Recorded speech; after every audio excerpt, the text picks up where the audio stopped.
काय म्हणता, फ्लाईट रद्द झाली, फ्लाईट कॅन्सल झाली, मग प्रवाशांचे हक्क काय आहेत आणि एअरलाईन्सची कायदेशीर जबाबदारी काय?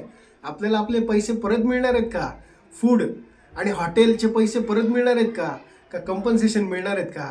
आजच्या व्हिडिओमध्ये आपण अतिशय सोप्या भाषेमध्ये या संदर्भात संपूर्ण कायदेशीर माहिती पाहणार आहोत.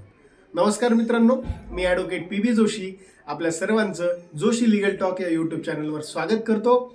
आपल्याला माहीतच आहे की बऱ्याच वेळेला आपण ज्यावेळेस एअरपोर्टवर जातो त्यावेळेस आपल्याला अचानक सांगितलं जातं की फ्लाईट कॅन्सल्ड, फ्लाईट रद्द झालेली आहे तुमची. तर आपण हे समजून घेऊ की आपले काय काय हक्क आहेत या ठिकाणी आणि एअरलाईन्सची कोणती कायदेशीर जबाबदारी आहे. सगळ्यात पहिल्यांदा आपण हे बघू की फ्लाईट कॅन्सल म्हणजे काय. फ्लाईट कॅन्सल म्हणजे असं की एअरपोर्टवर गेल्यावर किंवा अचानक परिस्थितीमध्ये एअरपोर्टच्या अथॉरिटीने पूर्णपणे फ्लाईट रद्द केलेली आहे, तर अशा केसमध्ये आपण त्याला म्हणतो की फ्लाईट कॅन्सल केलेली आहे. तर फ्लाईट कॅन्सल करण्याचे कुठले कुठले कारणं असू शकतात मित्रांनो. एक तर टेक्निकल रिझन असू शकतं की टेक्निकल काही गोष्टीमुळे आपल्याला फ्लाईट कॅन्सल करावी लागली. दुसरं जे आहे वेदर कंडिशन, जर तसं नसेल तर वेदर कंडिशनमुळे सुद्धा फ्लाईट कॅन्सल होते. दुसरं सिक्युरिटी रिझनमुळे पण होते. आणि या व्यतिरिक्त जर एअरलाईन्सची काही जर चुकी असेल, त्रुटी असेल तर तरीसुद्धा फ्लाईट कॅन्सल होते. पण DGCA directorate general of civil aviation ही जी भारत सरकारची अधिकृत विमान कंट्रोल करणारी जी अथॉरिटी आहे, त्या अथॉरिटीचे नियम काय आहेत.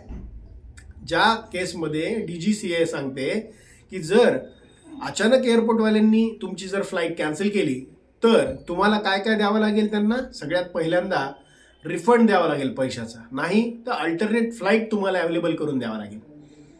आणि अल्टरनेट फ्लाईटही तुम्हाला लगेचच अवेलेबल करून द्यावा लागेल. आता ह्या दोन गोष्टी जर तुम्ही केल्या नाही तर DGCAच्या नियमानुसार तो भंग होईल.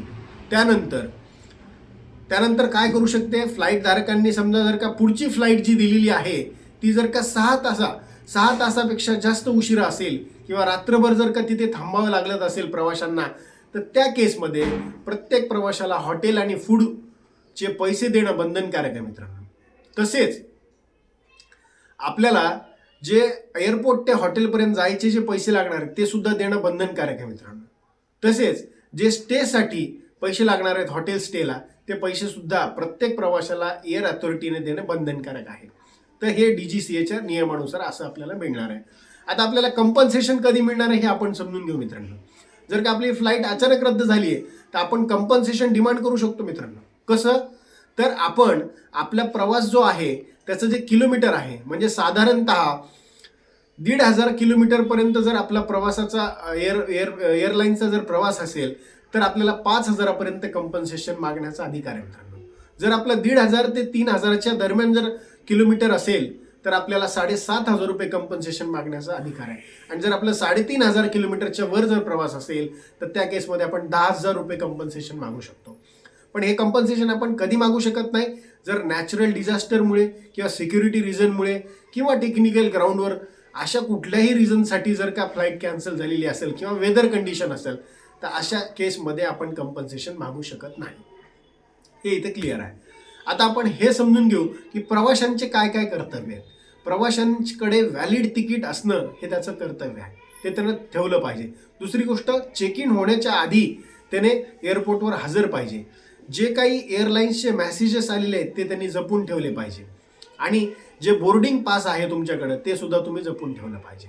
आता जर का एअरलाईन अथॉरिटीने तुमची तक्रार मान्य केली नाही तर तुम्ही तक्रार कुठे करू शकता. सगळ्यात पहिले एअरपोर्टची जी वेबसाईट आहे तिकडे ऑनलाईन कंप्लेंट तुम्ही करू शकता. दुसरं, DGCAची एअरपोर्ट सेवा म्हणून अथॉरिटी आहे, तिकडे तुम्ही ऑनलाईन कंप्लेंट करू शकता. आणि या व्यतिरिक्त तुम्ही कन्झ्युमर कोर्टात सुद्धा एअरलाईन विरोधात जाऊ शकता. आता आपण हे समजून घेऊ की DGCA ही जी भारताची अधिकृत अथॉरिटी आहे तिचे काम काय येतं की एअरपोर्ट अथॉरिटीला लायसन्स इश्यू करणे किंवा रद्द करणे. जर एअरपोर्ट अथॉरिटीने प्रवाशांची दखल घेतली नाही तर त्या केसमध्ये प्रवाशांना कंपन्सेशन मिळवून देणे किंवा त्यांची तक्रार पाहून त्या तक्रारीवर निवारण करणे हे DGCAचे काम आहे. आता आपण हे सगळ्यात शेवटी आपल्याला असं म्हणता येईल की दरवेळेस फ्लाईट रद्द झाली म्हणजे प्रवाशांचं नुकसानच होणार का? नाही. प्रवाशांच्या बाजूने कायदा आहे, पण प्रवाशांना त्यांचे हक्क माहीत पाहिजेत. त्यामुळे फ्लाईट जर कॅन्सल झाली असेल मित्रांनो, तर आता तुमचे हक्क आणि अधिकार तुम्हाला माहिती आहेत. आणि एक अत्यंत महत्त्वाची टिप मी सगळ्यात शेवटी देतोय की एअरपोर्ट अथॉरिटीने डिपार्चरच्या 14 दिवस आधी जर सांगितलेलं नसेल की आमची हे जे एअरलाईन जी आहे ती कॅन्सल करतोय, तर तुम्हाला कंपन्सेशन मिळवण्याचा 100% अधिकार आहे मित्रांनो. ही सगळ्यात शेवटची टिप होती. हा व्हिडिओ जर आवडला असेल तर नक्की लाईक करा, शेअर करा, सबस्क्राईब करा. धन्यवाद.